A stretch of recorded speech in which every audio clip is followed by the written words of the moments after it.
Hello friends, आप सभी का स्वागत है आपके चैनल सिलेक्टिव क्लासेस पर। इसके साथ ही डियर स्टूडेंट्स, हमारे लेक्चर अवेलेबल हैं विद्याधन क्लासेस पर। अगर आप हमारे चैनल को ज्वाइन करना चाहते हैं तो उसे आप तुरंत ज्वाइन कर लीजिए, हमारे चैनल को सब्सक्राइब करिए। अगर आप हमारे कोर्सेज को परचेज करना चाहते हैं तो आप हमें कॉल करें 7054161270 पर। डियर स्टूडेंट्स, इस लेक्चर में हम लोग बात करेंगे आज समाजशास्त्र के विभिन्न पर्सपेक्टिव के बारे में, विभिन्न परिप्रेक्ष्यों के बारे में।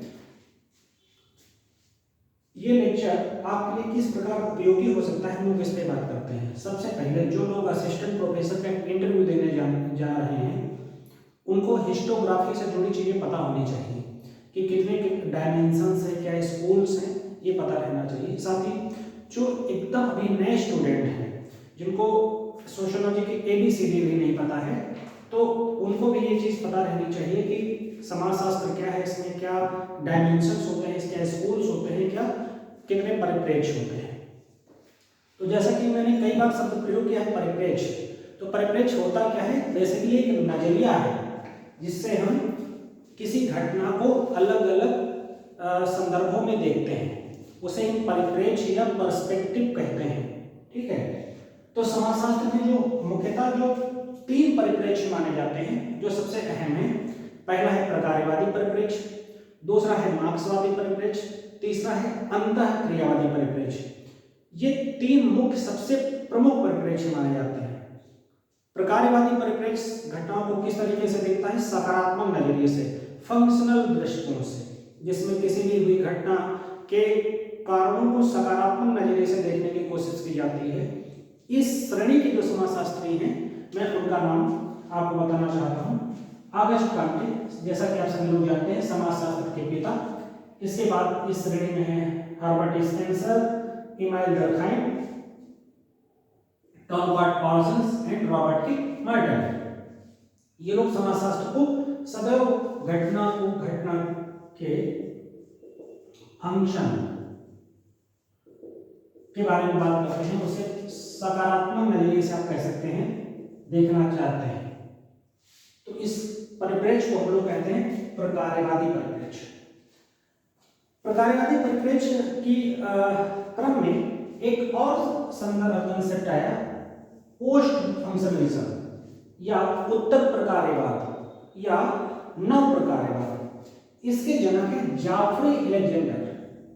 जाफरी अलेक्जेंडर बहुत ही अच्छा नाम है इनका। जाफरी अलेक्जेंडर कैसे बात करते हैं, इनके काम में क्या खास है?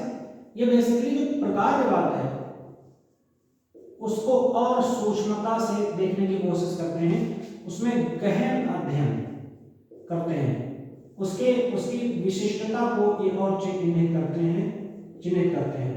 ये इनके काम में सबसे अहम चीज है। तो आपको इस तरीके से ये पता चल गया। अगला कंसेप्ट है जो बहुत ही पॉपुलर कंसेप्ट माना जाता है सोशियोलॉजी में, मार्क्सवादी परिप्रेक्ष्य या मार्क्सवाद। इसके प्रोपाउंडर कौन है? Karl Marx. कार्ल मार्क्स मार्क्सवादी पद्धति के जनक हैं। अब मार्क्सवादी पद्धति पर हम लोग समझते हैं कि क्या होती है। मार्क्सवादी पद्धति को आपको इंटरव्यू में बताना है तो आप कह सकते हैं कि इसके केंद्र में सदैव संघर्ष है। मार्क्सवादी के जो परिप्रेक्ष्य के केंद्र में मार्क्सवाद बेसिकली है क्या? मार्क्सवाद बेसिकली वर्ग संघर्ष का आधार प्रस्तुत करता है, वर्ग संघर्ष को जन्म देता है, जिसमें हैव्स और हैव्स नॉट की बात है। हैव्स कौन है? जो पूंजीपति है। हैव्स नॉट कौन है? जो मजदूर है, यानी बुर्जुआजी और प्रोलेटेरियट। बुर्जुआजी मतलब पूंजीपति, प्रोलेटेरियट मतलब सर्वहारा। तो मार्क्स का जो अध्ययन का मुख्य केंद्र ये है कि शोषण के बाद कहीं ना कहीं जो सर्वहारा वर्ग है उसमें क्लास का एक्सेंट होना, उसमें चेतना का जागरण, और उसके उपरांत जो है क्रांति, और उसके बाद समाजवादी समाज की संकल्पना। बाद में मार्क्स साम्यवाद की बात भी करते हैं, जिसके बारे में डिटेल में नहीं किया जा सकता। फिर इस श्रेणी की जो समाजशास्त्री हैं, जैसे कि आपसे इंटरव्यू पूछ लेगा या आप सामान्यता भी आपको पता रहना चाहिए कि कौन कौन से थिंकर है मार्क्सवाद के बाद, तो आप कह सकते हैं डेरेनडॉर्फ, कोजर, रेंडॉल्फ कॉलिंस। ये मार्क्सवादी श्रेणी के चिंतक हैं। अब इसमें हम लोग एक अलग कंसेप्ट बात करेंगे जो है पोस्ट मार्क्सिज्म या उत्तर मार्क्सवाद। क्या है? जो मार्क्सवादी घटना को और गंभीरता से और गहन अध्ययन करता है। जैसे मार्क्स सदैव दो वर्गों की बात करते हैं, ठीक है, तो ये वर्ग बताता है कि सिर्फ दो ही वर्ग नहीं होते, इसके अलावा भी वर्ग होते हैं। मार्क्स बेस को बहुत इंपॉर्टेंट मानते हैं, आधार को। तो एंटोनियो ग्राम्सी ये ठीक मार्क्स के विपरीत बताते हैं, ये सुपर स्ट्रक्चर को बहुत महत्व देते हैं। और फोर्ड हो गए, लुकाक्स हो गए, अल्थूजर हो गए, ये लोग मार्क्स की अवधारणा की आलोचना के साथ ही मार्क्स को पूरे तरीके से खारिज नहीं करते, उनके अध्ययन के कुछ आधारों की आलोचना करते हुए अन्य सिद्धांत भी प्रस्तुत करते हैं। तो ये उत्तर मार्क्सवादी विचार है। इसमें लियोटार्ड, उल्रिच बेक, बाउड्रिलार्ड ये सब लोग शामिल होते हैं। आगे हम लोग बात करते हैं तीसरे सबसे महत्वपूर्ण कंसेप्ट के बारे में, जिसे अंतःक्रियावादी परिप्रेक्ष्य कहा जाता है। ये अंतःक्रियावादी परिप्रेक्ष्य क्या है मित्रों? अंतःक्रियावाद का जैसा कि शब्द से ही जाहिर है कि इसके अध्ययन के केंद्र में समाज नहीं है बल्कि व्यक्ति है, यानी किसी भी घटना को बहुत ही सूक्ष्म दृष्टि से देखना। एग्जाम्पल के लिए अगर एक जगह पर दूर खड़े कई लोग आपस में तेज तेज बात करते हैं, तो प्रकार्यवादी सिद्धांत कहेगा कि वो लोग किसी विषय पर डिस्कशन कर रहे हैं। मार्क्सवादी सिद्धांत कहेगा कि वो लोग लड़ाई झगड़ा कर रहे हैं, जबकि अंतःक्रियावादी परिप्रेक्ष्य के जो चिंतक हैं वो क्या कहेंगे कि वो लोग चलो पास में चलकर देखते हैं वो लोग आखिर किस विषय पर इतना डिटेल में चर्चा करते हैं। हर अपने सिद्धांत की कमी है, हर अपने सिद्धांत की अच्छाई है। जैसे अंतःक्रियावादी सिद्धांत हर घटना को व्यापकता प्रदान नहीं कर सकता, उसका सिंहावलोकन नहीं कर सकता, जबकि मार्क्सवाद और जो है प्रकार्यवाद उसकी व्याख्या कहीं बेहतर समाज में कर सकते हैं। इसके फाउंडर हैं कहीं ना कहीं कूले, चूंकि उन्होंने आत्मदर्पण का सिद्धांत दिया था, स्व का सिद्धांत दिया था। वेबर भी इसी श्रेणी में है, क्योंकि वेबर ने मार्क्सवाद और प्रकार्यवाद के बीच की लाइन ली थी, तो इसलिए वेबर को इस श्रेणी में रखते हैं। फिर मीड का सिद्धांत, फिर इनके शिष्य ब्लूमर का सिद्धांत, प्रतीकात्मक अंतःक्रियावाद का सिद्धांत। अब हम लोग इसी श्रेणी में बात करेंगे प्रघटना शास्त्रीय परिप्रेक्ष्य की। इसके चिंतक कौन से हैं? इन सभी जो थियरीज हैं इनके केंद्र में है, व्यक्ति केंद्र में है, समाज केंद्र में बिल्कुल नहीं है, व्यक्ति केंद्र में है। तो एडमंड ह्यूसर, अल्फ्रेड शुट्ज, गारफिंकल और गॉफमैन, ये लोग प्रघटना शास्त्रीय चिंतक हैं, जो लोग प्रघटना शास्त्रीय परिप्रेक्ष्य को मानते हैं। अब चौथी कंसेप्ट पर आते हैं, जिसे हम समझ सकते हैं संरचनावादी परिप्रेक्ष्य।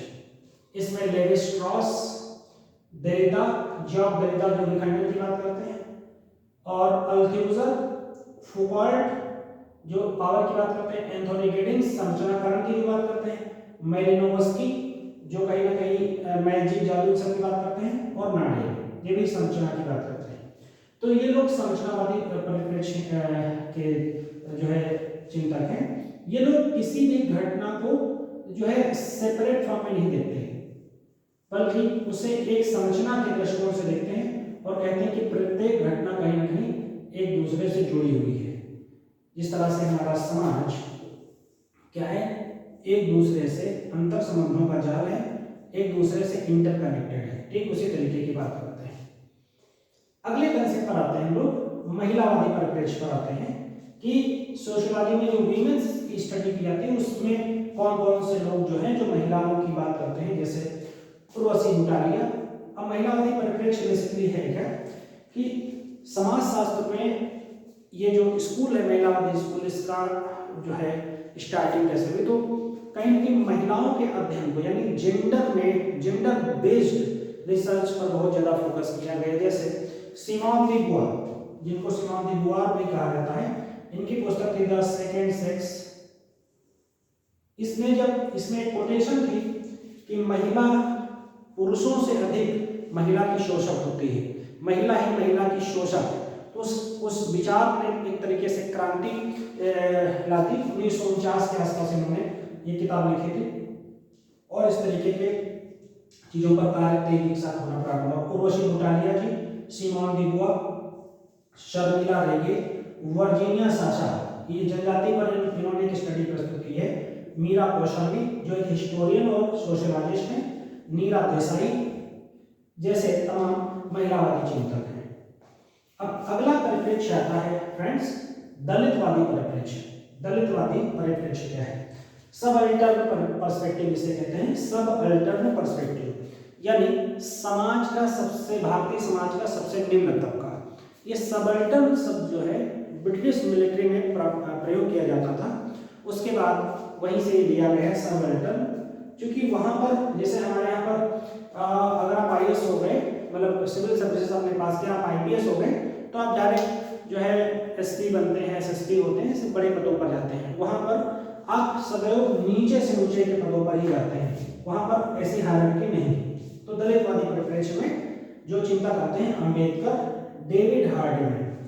दलितवादी परिप्रेक्ष्य बेसिकली समाज के वंचित वर्ग की बात करता है, जिसमें वे लोग जिनके साथ अछूत, जो समाज की मुख्य धारा में शामिल ना होना, जिनके एजुकेशन लाइफ स्टाइल पर हमेशा क्वेश्चन किया गया, जो समाज की पेरिफेरी पर रहे, मुख्य धारा में नहीं रहे, ऐसे लोगों पर सबसे ज्यादा बात की अम्बेडकर ने, डेविड हार्डिमैन ने और तमाम ऐसे चिंतक हैं जिन्होंने इस दिशा में काम किया है।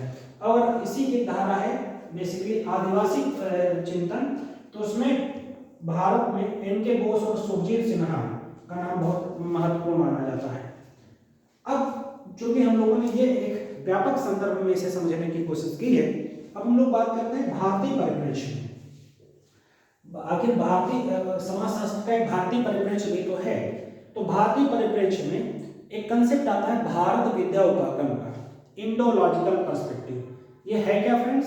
भारत विद्या उपागम जो है ये बेसिकली भारतीय जो ग्रंथ हैं, जो पुराण वेद, इन सब पर जो है बेस्ड कंसेप्ट है भारतीय विद्या उपागम, जिसे जीएस घोरिये ने टेक्स्ट बुक स्टडीज के आधार पर इसको जन्म दिया था। उनका मानना था यदि हमें भारतीय समाज को समझना है तो हमें टेक्स्ट बुक को पढ़ना चाहिए, हमारे प्राचीन ग्रंथों को पढ़ना चाहिए, जिनसे हम समाज में निरंतर हुए बदलाव, समाज के विकास के बारे में क्रमिक रूप से अच्छी समझ जो है रख सकते हैं और उस आधार पर समाज की बेहतर व्याख्या कर सकते हैं।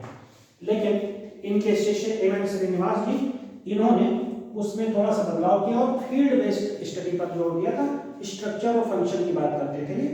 तो भारतीय चिंतकों में दूसरे बड़े चिंतक हैं M N. Srinivas, S N. Joshi, M S. Rao, A K. Sharan, S C. Dubey, Indian religion की पुस्तक का नाम है, और के.एस.सी. ऐसे अनेकों चिंतक हैं जो भारत विद्या उपागम या भारतीय समाजशास्त्र को आगे बढ़ाने में जिन्होंने महत्वपूर्ण योगदान दिया है। और सीशेल्स भारत में समाजशास्त्र में पहले टीचर थे, आप लोगों को पता ही है, तो उन्होंने मुंबई से इसको स्टार्ट किया था। लखनऊ विश्वविद्यालय में 1921 में भारत में समाजशास्त्र पढ़ाया जाने लग गया था। तो एक बेसिक जानकारी मैंने आप लोगों के सामने प्रस्तुत की है। अगर आप हमारे चैनल पर नए हैं तो हमारे चैनल को शेयर कीजिए, लाइक कीजिए, सब्सक्राइब कीजिए, हमें कॉल करें 7054161270 पर। हमें आप इसी नंबर पर जो है टेलीग्राम पर और व्हाट्सएप पर संपर्क कर सकते हैं, एडमिशन लेने के लिए कॉल कर सकते हैं। हमारी क्लासेस अवेलेबल हैं विद्याधन क्लासेस पर, तो आप वहाँ भी संपर्क कर सकते हैं ऐप डाउनलोड करके। थैंक यू वेरी मच, जय हिंद।